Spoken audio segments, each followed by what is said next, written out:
What's your plan? That's the question I asked about 1 year ago, as I spoke with an elderly Jewish man in a synagogue in Halle, Germany. He's a member of that Jewish community, which had been attacked just a few days earlier.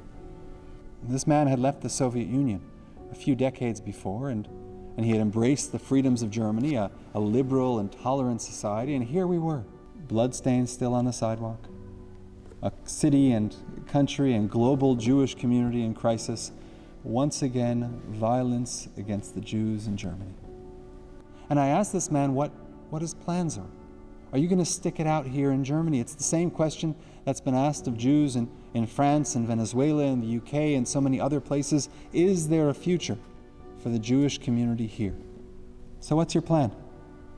And his answer shook me to my core. He said, no matter where you are, no matter where you go, it will be there. It, of course, is anti-Semitism.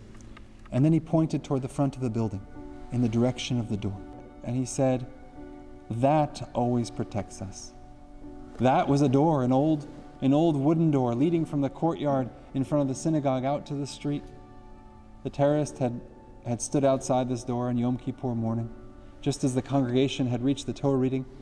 And he rang the bell. They had a video security system, and the volunteer inside looked at the camera and saw a man carrying a large gun, and his first thought that it was the police because they had requested extra police protection for the holiday. But he didn't have a police uniform. And in the time that these thoughts ran through his head, the terrorist grew impatient and frustrated and began to shoot at the door. He then shot a woman, Yana, who happened to be walking on the sidewalk nearby. And he jumped into his car, he drove away and attacked a restaurant down the street, killing a man named Kevin. That door, that old wooden door separating the terrorists from a full synagogue, do you think that's what protected us? He pointed in the direction of that door. It wasn't the door. It was Hashem. And we are always protected. In this man's words, I heard so much of Jewish history. There's the pessimism, yes, some might call realism. They will always hate the Jews. They will always blame the Jews for what is wrong. As the mother of the German terrorist said about her son, hat nichts gegen Juden. He has nothing against Jews themselves per se. He's just against the people who control the finances. And who doesn't hate them, his mother said. These ancient stereotypes and hatred are never quite extinguished. No matter where you go, you can't escape it. That's what the man said. But then I also heard the optimism. God is with us. We will be okay. It was George Bernard Shaw who said, both optimists and pessimists contribute to society. The optimist invents the airplane, and the pessimist invents the parachute. As we reflect on this past year, we have spent so much time and effort building our parachutes. When our comforts and routines come tumbling down, we often just work out a way to manage. And it's been suggested that our true essence comes out in these challenging moments. Rabbi Adin Steinsaltz, who passed away just recently, he said that one discovers truth only under the most trying of circumstances. He said that if I want to test a new car, for example, the way that I test is not on the smoothest of roads, under the best conditions. To have a real road test to prove that a car really works, I have to put it under the worst possible conditions in which there is yet hope. I can't test it by driving it off a cliff, but I can test it on the roughest terrain where I must come to the edge of the cliff and I have to stop. How is a new airplane tested? They put it under nearly impossible conditions, which the plane must withstand. Otherwise, the whole experiment doesn't prove anything. We have been tested in nearly impossible conditions. And we've discovered so much about ourselves. Our lives are different in so many ways. A Jewish comedian even composed a new confessional prayer to reflect how different everything is. Instead of Ashamnu, Bagadnu, Gazalnu, he came up with gems like Apchinu, we have sneezed without covering our noses. Zumenu Bashena, we slept during a Zoom meeting. Masechanu, we wore our masks below our noses, and televiznu, we watched online television during a Zoom bar mitzvah. These are the new al-chetz. We've adjusted. We can make it work. We build the parachute to slow the descent, to soften the landing. Challenges take resilience to adjust, and creativity, and energy. May God give us the energy, because in times of crisis, our true selves emerge. It shows us who we are. And once we know who we are, we can begin the real work, which is to dream, to think about who we will yet be. Yom Kippur hinges on this balance between the past and the future, between who we were and who we are, on the one hand, and who we will yet be. We regret the sins of the past, and yet Yom Kippur begins with Kol Nidre, the prayer that annuls the vows not of the past, but of the future, vows we have not yet made. And if we look at the future, that means that we expect there will be a future. There's a sense of confidence in praying for our future. Our fate is being determined on these high holy days, who will live and who will die, and one might think that it would be a day for confronting the inevitable, of fretting, of anxiety. No, it's a day of confidence. It's a day of planning for the future. The Abu Draham in the 14th century Spain, he documents a very interesting Yom Kippur custom. He says that after the sounding of the shofar that marks the conclusion of Yom Kippur, that there's a verse to be recited. The verse is from Kohelet Ecclesiastes, Lech echol besimcha lachmecha, ushtei belev tov yenecha ki kvar ratzah ha'elohim et ma'asecha. Go, eat your bread in gladness and drink your wine in joy, for God has already approved of your deeds. Now that's confidence. We know we've succeeded. We move forward from Yom Kippur in happiness. Because at our core, we're optimists. We believe that the future will be better. But even more than that, we have hope. Listen to Rabbi Sachs's words. He wrote, "Optimism and hope are not the same. Optimism is the belief that the world is changing for the better. Hope is the belief that together we can make the world better. Optimism is a passive virtue, while hope is an active one. It needs no courage to be an optimist, but it takes a great deal of courage to hope." And on this Yom Kippur, we are filled with hope. We have hope because of what we've learned. We've discovered so much about ourselves. We've discovered strengths. You know, there's a story about the Klausenberger Rebbe when he was in the United States after the war. He was sitting with a student, and the student said to the Rebbe, "Rebbe, I promise you that from today forward, I will do everything that I can. I'll do everything I can." And the Klausenberger warned him. He said, "Be careful with your words. Don't say that you'll do everything you can, because you don't know what you're capable of." And then the Rebbe said, "Years ago, back when I was in Europe, I would give lectures to the yeshiva, and we'd need about 10 books for a lecture. And the old books were printed on very thick paper, and they were quite heavy, and I wasn't strong enough to carry the stack of books, and I would ask a younger student to carry them for me. Years later, when I was in the concentration camp in the Holocaust, they forced me to carry stones and other heavy objects.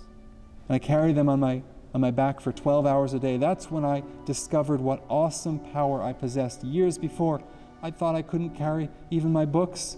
Was that really the case? So when you say you'll do all you can, remember you don't really know the limits of your own strength. And we've all learned how strong we are. We've been tested and discovered that we are much stronger than we had thought. That gives us hope. We have hope because we've refocused our priorities. We've internalized something that we say so often. We always say health is the most important thing. And it's true, because we value life, and these sacrifices are worth it. Rabbi Dr. Abraham Twersky conveyed this understanding in an account he wrote about a patient named Sybil. Rabbi Twersky is a psychiatrist who specializes in substance abuse. And Sybil was admitted for heroin addiction. She was a registered nurse, and she hadn't worked in 6 years because of her addiction. She came for help because she had used up all of the veins and had none left for injecting the drug. And listen to the rabbi describe the meeting. He wrote, "I noticed that she was wearing a locket. 'Is that real gold?' I asked, and she nodded. And I asked, 'How come you still have it and you didn't sell that locket to get drugs?' 'I'll never sell this,' she said. 'This was my mother's.' 'Let me see it, please,' I said. Sybil handed me the locket, and I took the scissors lying on the desk and I made as though I was going to scratch the locket. 'What are you doing?' Sybil said. I said, Don't get upset. I'm just going to scratch it up a little bit. Don't worry.' But that's mine," Sybil said. "I promise I'll give it back to you," I said. "But I don't want it scratched up," Sybil said. "It's very beautiful and very valuable to me." I said, "So if something is beautiful and very valuable, you don't let it get damaged, right?" I took Sybil's arms, Rabbi Twersky said, which were marked by unsightly tracks and scars of drug use. "Can you see what that says?" I asked. "It says, I am not beautiful. I am not valuable." Tearfully, Sybil said, "I never thought I was any good." Sybil recovered from her drug addiction and became very active in helping other nurses with drug problems. Life is valuable. Life is good. And because we value life, we make sacrifices for ourselves, for our families, for others. The reason we canceled schools, the reason we shut the synagogue, the reason workplaces were closed, the reason why Passover Seders were not spent together with family, the reason we're walking around in masks and keeping our distance is all because life is valuable, because I'm worth it and you're worth it. And being grounded in this value gives us so much hope for the future. Our faith gives us hope. It's one of the early lessons we learned back in March, was that there was something that society considered essential and other things that society did not consider essential. And it was very humbling that synagogues, together with churches and mosques and other houses of worship, were considered non-essential.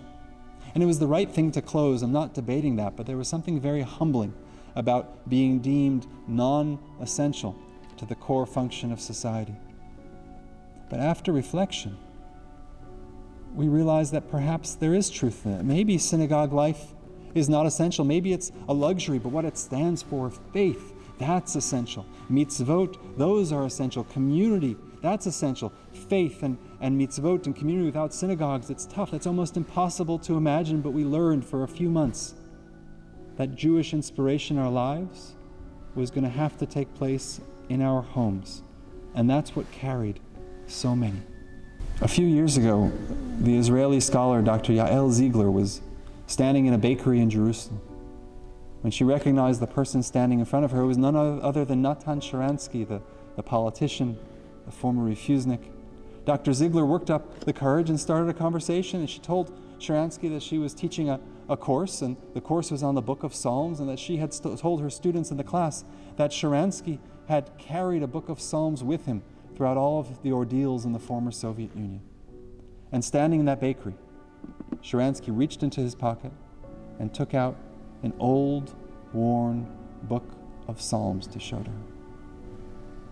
"You still carry it," she whispered in awe. "No," he says, "it carried me." Our tradition carries us, and all we have to do is show up, tune in, allow ourselves to be moved, to be lifted up. That's what gives us hope. Knowing our strengths, refining our values, and deepening our faith. And that's exactly what the community of Halle, Germany did. When I visited them, just days after Yom Kippur, I opened that door with all of the bullet holes, and I walked into the courtyard, and I looked to my right. The synagogue was in front of me, an open space on my right, but I looked there, and there it was, the sukkah. The day after a terror attack, they went outside and built a sukkah. That's hope. No matter what happens, faith never stops. No matter what's happening in the world, no matter what's happening in our lives, there are certain values that can never be sacrificed, that are always present. What's your plan? That's the question I asked the man. That's the question we ask ourselves. What's our plan for the new year? That man's response, his resilience, gives us exactly what we need for this Yom Kippur: the hope and the belief and the faith that next year will be better.